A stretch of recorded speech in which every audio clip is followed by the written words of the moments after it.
Pilipinas ang may pinakamabilis na pagkalat po ng Human Immunodeficiency Virus o HIV epidemic sa buong Asia Pasipiko. Sa pagdinig po sa Senado, lumabas na tumaas na mahigit sa 6 na beses o 555% yung mga kaso ng HIV sa bansa nitong 2024 kumpara noong 2010. Ayon sa Department of Health, nakaka-alarma ito dahil bumababa ang bilang ng mga HIV infection at AIDS-related death sa mundo at sa Asia Pacific, habang papataas naman ang HIV epidemic sa Pilipinas. Sa ngayon po ay mahigit sa 252,000 individuals ang meron pong HIV sa Pilipinas.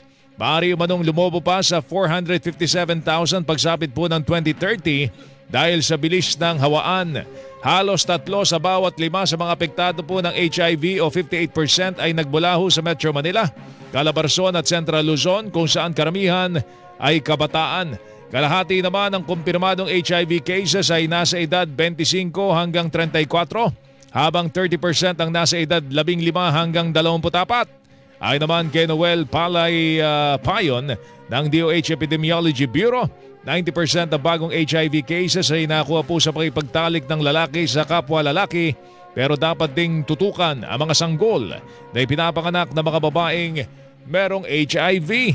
Dahil dito pinanaukala po ng Philippine National AIDS Council ang pagbibigay ng access sa mga gamot para makontrol ang epekto po ng HIV o antiretroviral treatment sa mga edad 15 hanggang 17. Kaugnay naman sa problema o sa gasto, sinabi ng PhilHealth na nasa proseso na po sila ng pagsama sa kanilang packages ang HIV screening, diagnostics, treatment at preventive care.